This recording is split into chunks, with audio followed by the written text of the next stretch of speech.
Hello friends, and welcome to another WSIB Truth Matters with Joe Machado on this windy Wednesday afternoon. I hope we don't have any tornadoes coming our way. I know there's been a lot of them in the States recently.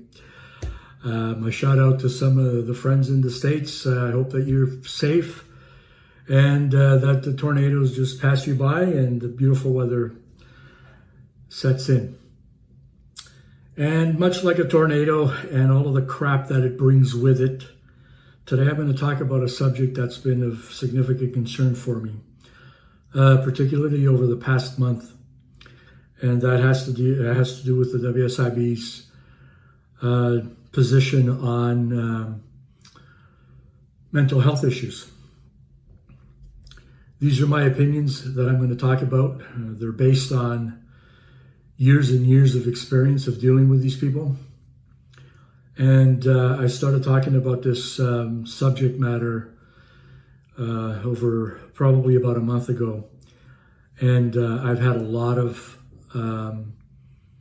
subscribers to the channel, viewers, members of my company, WSIB Settlements, and of course, many over the years. But I've seen an increase in this situation where, people are really concerned. And I'm not just talking about the actual worker claiming benefits for some psychological issue. I'm talking about spouses and family members. And pretty much they feel like they're being ignored, that it doesn't matter what they're going through. And I think that further adds to the stigma that a lot of individuals have, particularly individuals from males from countries where, they believe they need to be stoic and they can't talk about mental health issues and how they feel. And I'm sure that females are the same.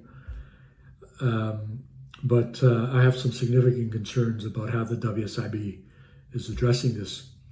For those of you who didn't watch my last video, the third episode of Fat Cats Exposed, that was released this past Friday, I suggest that you do watch it. And my video previous to that on mental health and how the WSIB is dealing with it or not dealing with it. What I know based on my research, and I've done a deep dive recently into this subject matter because I don't like to talk about things I don't know or I don't have the proper information. I don't want to lead anybody on. And I want to be able to provide good information that's well substantiated and supported. So I did do a deep dive into this situation. And I was led to believe, based on everything that I've seen, that the WSIB's sense of urgency to deal with workers who have mental health is not as urgent. They don't have the same sense of urgency as they should, in my opinion. They barely talk about it. And in my experience, workers who claim or who are looking for treatment for a referral to a psychologist or a psychiatrist from their doctor are being denied or having to wait. And, you'll know how I feel about this matter if you watch my third episode on the Fat Cats Exposed about the interview that was done by a WSIB board employee on this subject matter. You'll be outraged for sure. It's a problem, and I feel really bad for people. And somehow it needs to be fixed. On one hand, what I see is the WSIB denying claims for mental health, psychological treatment, for example, entitlement to psychotraumatic disability, mental stress claims, post-traumatic stress, chronic pain disability, traumatic mental stress. All of these fall under this whole issue of mental health and the various policies that WSIB has as to how they address this situation and mental health issue in those particular instances, but I'm just not seeing it. And to add to that, workers are having to feel that they're being threatened and intimidated and pushed back to work prematurely, in most cases against their doctor's recommendations. I even had one where the doctor said it's not safe for this person to go back to work. It's not safe. This is a psychologist talking to a WSIB nurse consultant who has no business challenging what a psychologist is saying and recommending. They backed up on that one. They actually reversed their position. And this was one of our members, and they backed up. They took an entirely different position on the matter because they knew it was wrong. And I called that nurse case manager out on it and went as far as suggesting that both the nurse case manager and the case manager in the file be removed from any further dealings with this particular member. You have to fight fire with fire, and you have to put these people in their place when they deserve to be there. And I'm finding that that's happening, that they need to be there, that they need to be called on it. So if you look at this contrast, just in the last year alone, and you've heard me talk about the Workplace Safety and Insurance Appeals Tribunal, and my opinion that that's the only place you're going to get justice in your case. If you're lucky, you'll get it at the WSIB, but in my opinion, to really get justice, you're going to have to go to the tribunal. And so if you look at the last year alone, the tribunal made 597 decisions, all of which had some component of an issue that dealt with mental health. And a significant portion of those were overturned. They're dealing with it. They're addressing it. These are decisions that were denied by appeals resolution officers at the WSIB. You don't get to go to the tribunal unless you go through one of them. And that's why I have zero regard for the Workplace Safety Insurance Board's Appeal Services Division. I have zero faith in what they do because they are the last check at the WSIB, the last, call it a quality control check. And yet, they just stick with whatever's being said by decision makers at the operating level on most instances that are of a serious nature. And they're probably going, oh yeah, Machado's talking out of his ass, yada, yada, yada, yada. No, I'm not talking out of my ass. The fucking stats don't lie. The tribunal stats don't lie. I reviewed these decisions one by one. They don't fucking lie.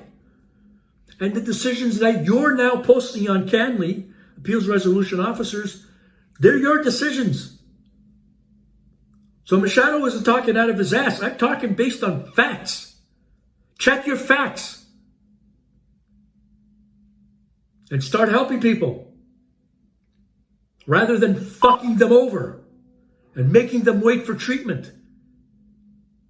When you've removed all of the limitations and any potential barriers to access to mental health treatment for your own staff, your own people and their families.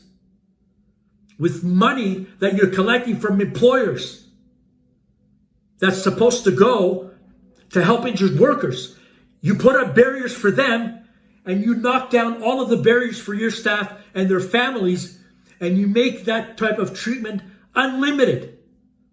So it's not Machado blowing smoke out of his ass. I'm talking about fucking numbers. I'm talking about the shit that you report and the interviews that you do.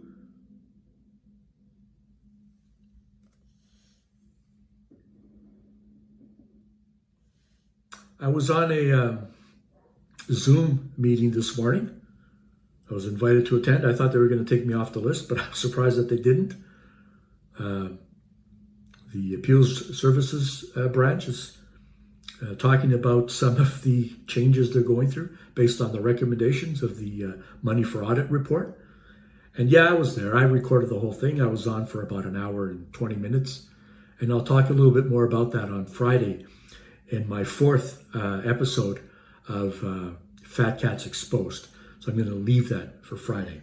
But there's a little bit that that deals with this issue, because when they asked if anybody had questions, I had one question and they actually allowed me to answer the question, one question. So you'll hear about that on Friday. So stay tuned for that video. My appeal to you now watching this, if you're an injured worker, a member of an injured worker, a spouse, a son, a daughter, a parent, a friend, anyone, and you know someone is going through mental health issue, they're suffering from mental health, they need treatment, and the treatment's getting denied, this is my appeal to you so you can help them. First, encourage them to get a referral to see a psychologist or a psychiatrist. That is first and foremost. I know that there are waiting lists, and I am in the process of establishing a directory of psychologists and psychiatrists throughout the province that we can refer our members to on an urgent basis if necessary. I'll release some more information on that probably within the next 3 or 4 weeks.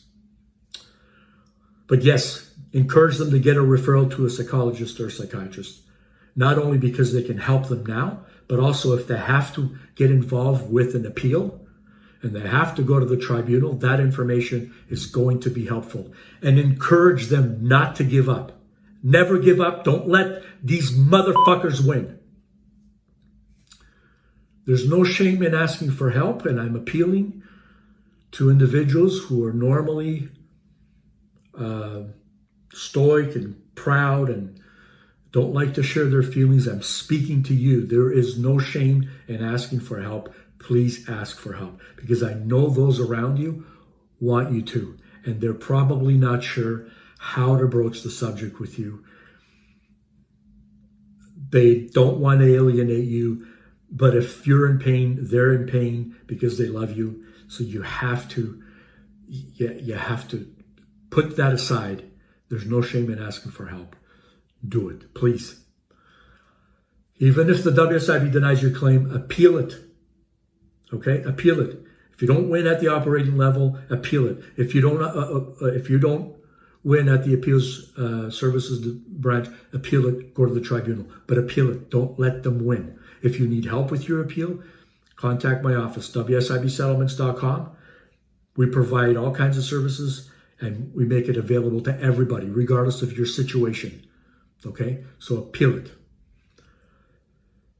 Follow treatment recommendations that are made by your doctors, psychologist, your family doctor, your psychiatrist, your therapist. Please follow their recommendations because they know what they're doing and they can help you. Don't give up on yourself. That's the most important thing. And lastly, I know the WSIB, or the Workplace Safety and Insurance Appeals Tribunal, they will take a close look at your case in the event that you get there. Okay, but you need to get there because I know they will look at it. They're not going to leave you hanging, and they're going to be fair. And I can't say for certain 100% that they're going to grant you what you're looking for, but get there because there's no way you're ever going to know unless you do that. All right? And as usual,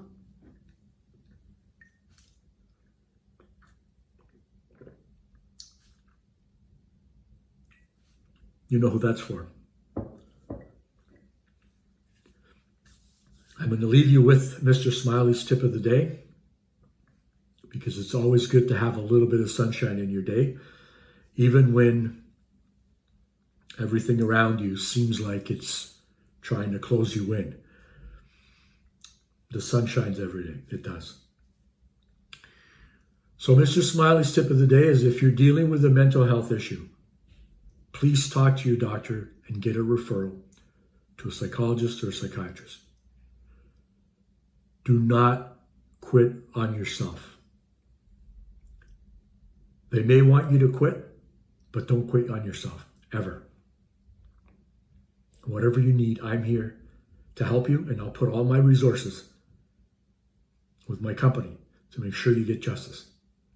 But don't give up on yourself. All right, friends, as always, thank you for taking the time to watch this video. I do appreciate if you're new to the channel, welcome. I do 2 videos a week. I've been dealing with WSIB on a professional level for over 30 years. I'm affluent and experienced in all three major legislations of the last 30 years and all benefit structures. At one point, my company had over 10,000 clients all over the province, and we've settled over $300 million in claims, present, arrears, and future benefits for our clients. We know what we're doing. If you have a case, we'll help you. So I ask you to subscribe to the channel. It's free. And to my subscribers, as you know, I always appreciate the thumbs up, and I appreciate you sharing my videos, and I appreciate your comments. And I try to get as many as I can to help you. But if for some reason it gets missed, please send me an email at joemachado@WSIBsettlements.com. I'll put it in the description, and you'll get your questions answered. Okay, friends, as always, and until the next one, take care.